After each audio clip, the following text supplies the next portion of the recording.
All right, 3G team, this is lesson 7, unit 5. This is the first day of comparing fractions, and we're comparing fractions with the same numerator. Tomorrow we're gonna move into same denominator. And so today there are 2 key takeaways. So first, going through the what key points: fewer parts in a whole. The fewer parts the whole is partitioned into, the larger each part will be. The more parts a whole is partitioned into, the smaller each part will be. When comparing fractions, the wholes we're comparing must be the same. And if the numerator is the same, it means we're talking about the same number of parts. So we must compare the size of the parts. And so these are going to be our 2 major key points today. That wholes must be the same size when we're comparing.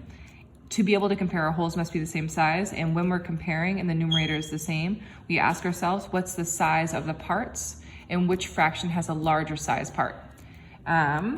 I'm going to come back and I'll get the t-TED on the front in just a moment. I'm going to do 2 things. If these are my key points, being able to compare by thinking about the size of the parts and the size of the whole, I'm going to go into the lesson plan first and ask myself, where are those key points coming out? So the how did I represent question comes from pulled data within the lesson. What do you notice about the size of the wholes in this model? So this is the first time we're seeing key point 1, which is the wholes must be the same size. This is going to be a crucial question. And so I would actually say, what do you notice about the size of the wholes in the model? This could potentially be a turn and talk. They need to elicit they're both the same size. And then moving through fractions, thinking about which fraction takes up the same part of the whole. 1/3, 1/4. I wonder if we can compare without even drawing the model. What do you notice the same or different about the fractions? Numerator is the same, the denominator is the same. What does it mean if the numerator is the same? This means we're talking about 1 part for the fraction.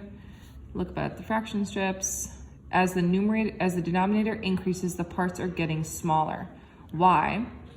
What could we use instead? So I want us to stay in the concrete and pictorial, but the key point here is turn and talk. Look at your fraction strips in order from halves to eighths.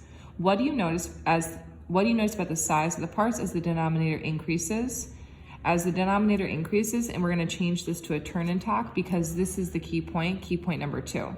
And so we need kids to understand that by the end of the day, in order to be able to compare 2 fractions, first, the wholes must be the same size. And second, they need to recognize the larger the denominator, the smaller the parts. And so I can think about eighths as smaller than 1/6, as smaller than 1/5, as smaller than halves, because the size of the parts is determined by the number of parts a shape is broken into. This is where that same size whole comes into play. So today, can we compare fractions with different size wholes? No, that's a hugely inappropriate question. It's actually, you're just giving the answer. So don't ask that question, terrible. What does it mean when 2 fractions have the same numerator? Also really bad. So our turn and talk question is, if the numerator is the same, how can we use the denominator to compare the fractions? And what do we know about the denominator? This is going to be really important, and we're actually going to change the turn and talk question. What needs to be true about the wholes?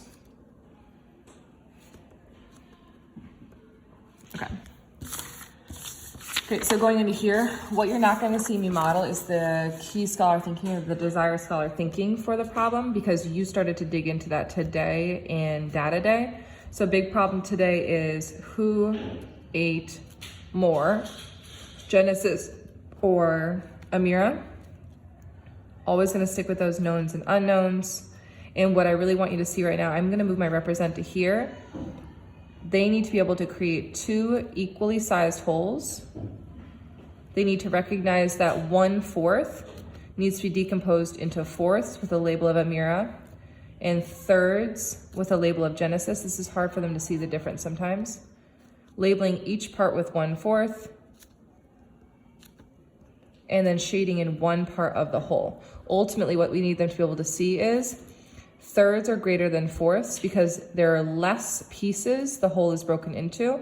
And one of the good questions, if you need a back pocket question for sizes of wholes, inviting a friend to your house, you each get half a cake. Inviting another friend to your house, you get 1/3 of a cake. And inviting another friend to the house, you get 1/4 of a cake. In which situation would you be the happiest? Your t-TED today is, we can compare fractions when the whole is the same size by asking ourselves, when the whole is the same size and the numerator is the same, by asking ourselves, what is the size of the denominator and how does that indicate the size of the part?